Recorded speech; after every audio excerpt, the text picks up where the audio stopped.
인터뷰 릴레이 칭찬. 오늘 칭찬한 주인공은 더불어민주당 권칠승 의원이십니다. 안녕하십니까? 네, 반갑습니다. 네, 권칠승입니다. 반갑습니다. 네, 저희가요 칭찬 메시지를 가지고 의원님을 찾아뵀습니다. 어떤 동료분께서 칭찬을 하셨는지 보고 오겠습니다.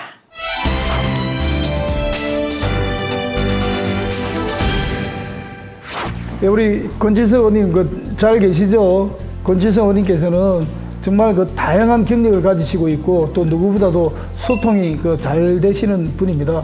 정당에 또 당뇨도 하셨고 또 청와대 가셔가지고 행정관도 하셨고 또 지방의회 온도 하셨고 또 국회의원 일을 하시면서 무엇보다도 중소벤처기업도 장관까지 하신 정말 다양한 경력을 가지시고 장관으로서 무슨 일이 생길 때마다 현장에 직접 나가셔가지고 소통하고 문제 해결을 위해서 노력하시는 모습을 보고 깊은 감명을 받았습니다. 앞으로도 계속해서 정당을 떠나가지고 여야를 떠나가지고 우리 의원님들과 함께 소통하는 모습 계속 보여주시기 바라겠습니다. 우리 권칠승 의원님 응원합니다. 화이팅! 이현승 의원님, 지난 전반기 동안에 이제 국토위 간사 또 국토위 위원장 하시면서 정말 노고가 많으셨고 또 그동안에 경륜과 관록을 잘 보여주셨습니다. 이번 하반기 때는 국방위원장이 되셨는데요. 그동안의 경험을 바탕으로 대한민국 안보에 한치도 빈틈이 없도록 우리 국방위를 잘 운영해 주시고 또 그 결과 국민들이 안심할 수 있도록 해주실 것을 부탁드리겠습니다. 인터뷰 릴레이 칭찬 제21대 국회의원 더불어민주당 권칠승. 이현승 의원이 다양한 경력과 경험을 바탕으로 소통하고 문제 해결을 위해 노력하는 권칠승 의원을 칭찬합니다. 칭찬합니다. 감사합니다. 네.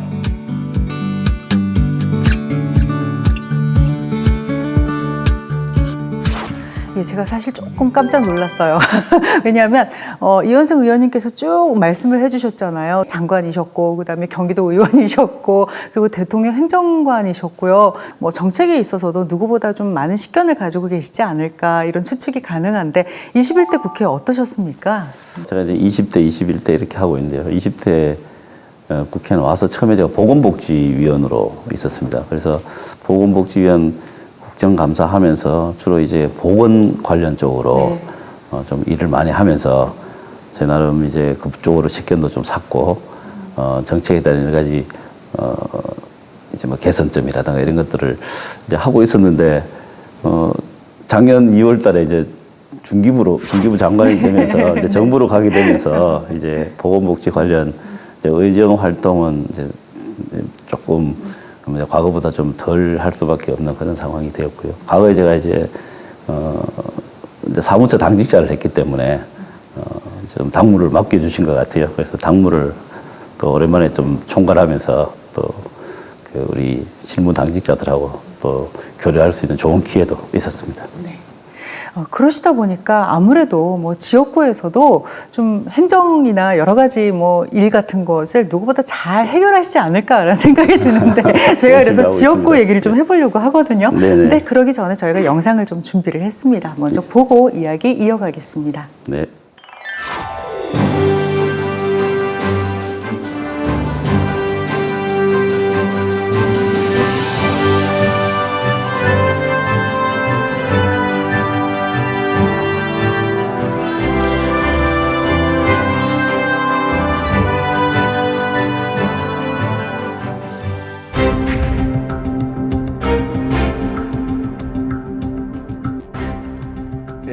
여기는 군사보호 지역으로서 소음 피해가 있고 또 사유재산권 개발 규제가 있었기 때문에 이 모든 것을 할 수 있는 것이 없었습니다.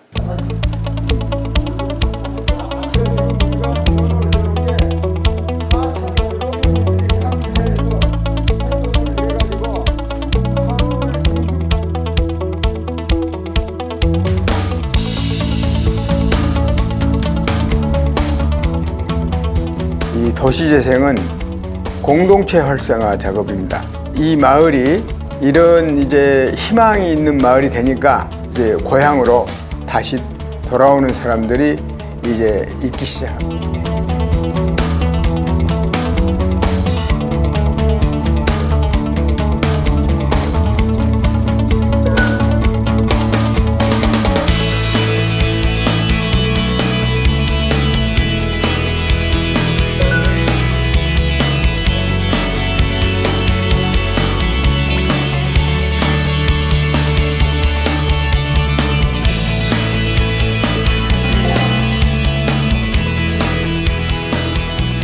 진정성 있게 정말 겸손하고 정말 친절하고 정말 어려운 사람들하고 함께하는 생활 정치를 하시는 사람으로서 우리가 본받을 만한 그런 정치인으로 이렇게 칭찬을 하고 싶습니다.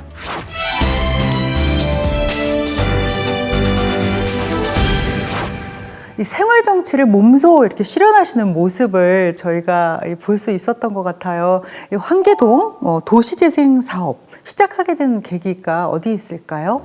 환계동이라고 하면 이제 전부 좀 생소하실 텐데요. 환계동은 조선시대 때 정조대왕께서 사도세자 묘소를 찾아가는 능행차 때 들렸던 마을입니다. 네. 거기서 행사도 있고 아주 역사가 있는 마을입니다. 그리고 자연도 아주 예쁘고 수려하고요. 그런데 1954년에 그 환계동 옆에 수원 군공항이 들어오면서 이제 소음 피해도 막심하고 네. 그리고 또 이제 군사시설 보호구역이 되면서 사실 성장이 멈춰버린 그런 아픔이 있는 동네입니다.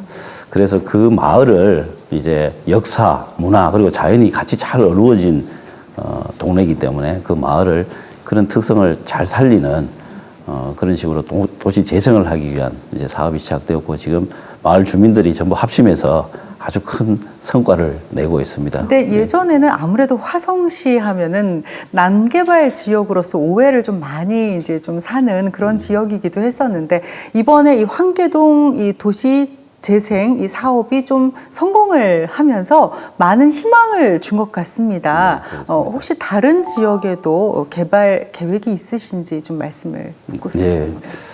화성시는 전국에서 가장 인구 증가율이 높은 그야말로 우길승천하는 그런 도시입니다. 그러다 보니까 구도심에 대한 도시 재생 문제가 또 새로운 현안으로 떠오르고 있습니다. 네. 이 화성시가 향후에 새로운 그 발전을 할 수 있는 구도심을 새롭게 탈바꿈하는 방식으로 이제 병점 지역이 선택이 되어서 지금 도시 재생 중인데요. 기본적인 이제 방향성은 이렇습니다. 기업들이 많고 젊은 사람들이 많이 모이는 곳이어서 청년 창업을 위한 여러 가지 그 지원책을 기본 컨셉으로 하고 있습니다. 네. 이제 예를 들면 대학들이 많기 때문에 학생들을 중심으로 한 스마트 기술들, 그다음에 또 청년 소상공인들, 또 청년 예술가들이 모일 수 있는 그 공간의 지원, 또 기술 지원, 그리고 또 공공기관들의 입주 이런 것들을 통해서 도시 재생이 이루어지고 계획을 잡고 이루어지고 있고요. 그래서 청년들이 새롭게 모여서 창업하는 그런 그 활성화 지역이 될 수 있을 것이라고 믿고 있습니다.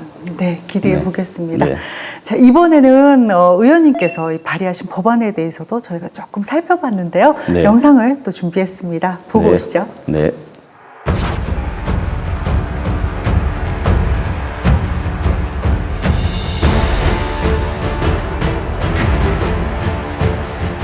인천의 한 척추 전문 병원에서 의사가 아닌 병원 행정 인력들이 대리 수술을 한다는 제보가 들어왔습니다. 감염이나 괴사 우려 때문에 반드시 의사가 해야 하는 봉합 수술을 조무사가 하고 있는 겁니다.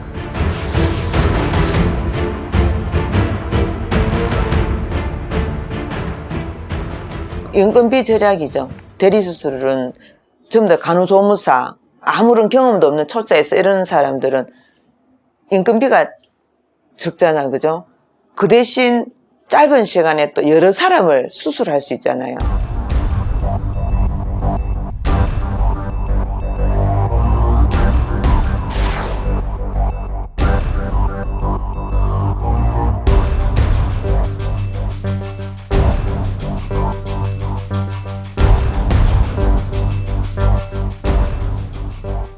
성인 몸무게 70kg인 성인 남성 기준으로 했을 때 몸에 5000cc의 혈액이 있다고 합니다.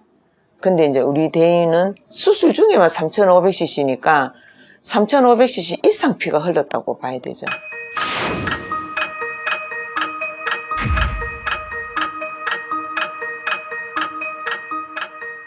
그거는 아예 완전 방치고 그건 살인이죠. 병원에서 어떻게 그런 일이 일어날 수가 있습니까?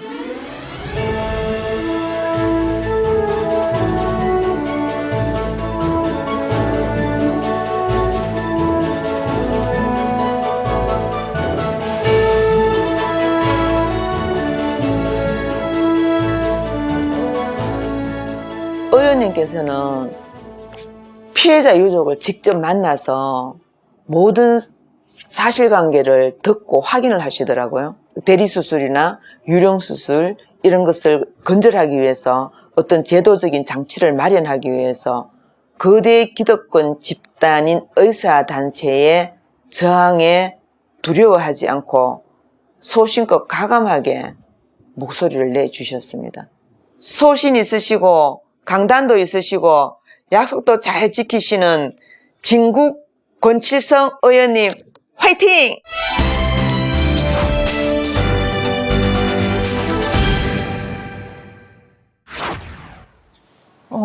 뭐 다른 분들이 많이 느끼셨겠지만 이 어머니, 아드님을 잃으신 어머니의 모습을 보니까 아무 말도 할 수가 없는 것 같습니다.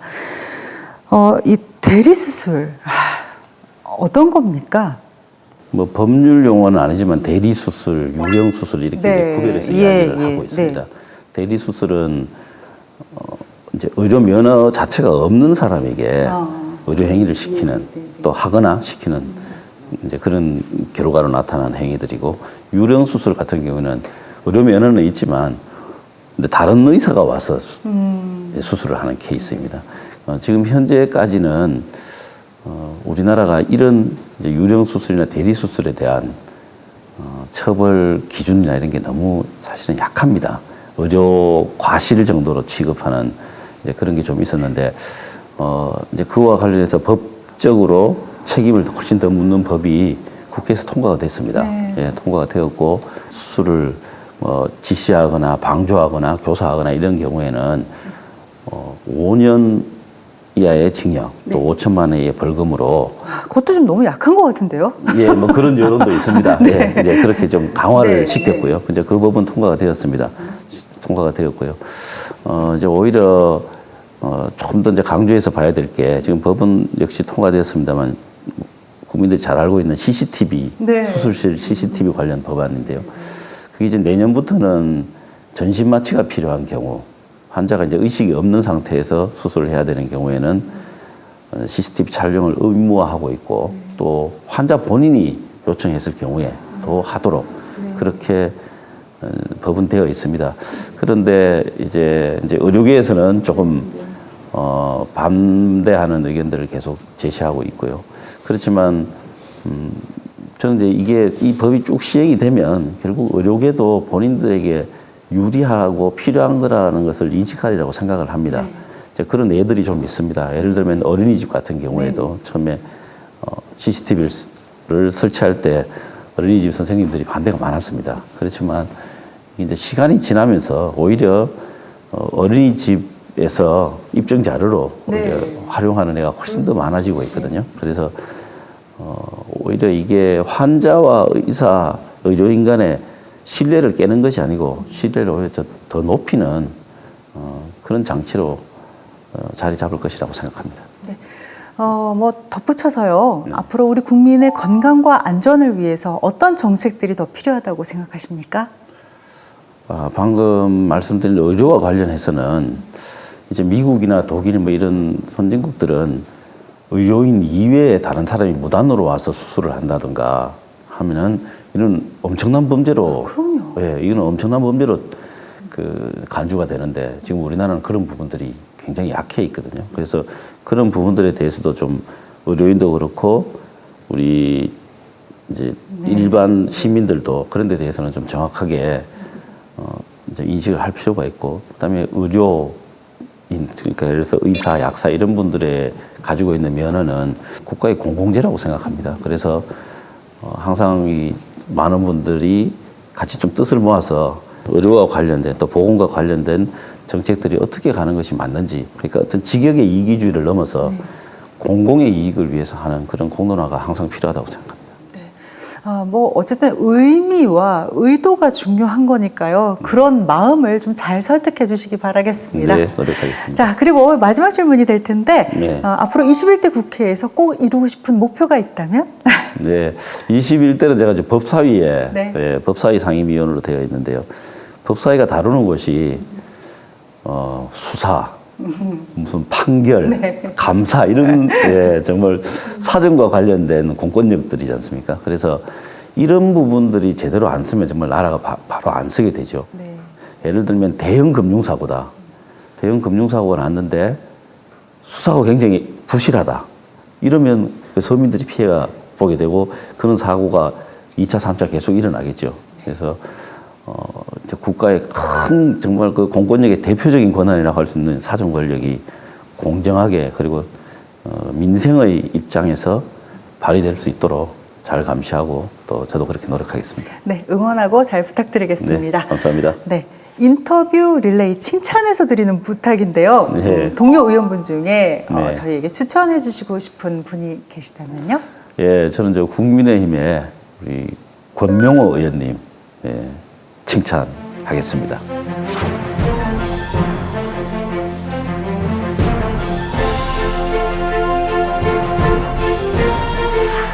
권명호 의원님, 권칠승입니다.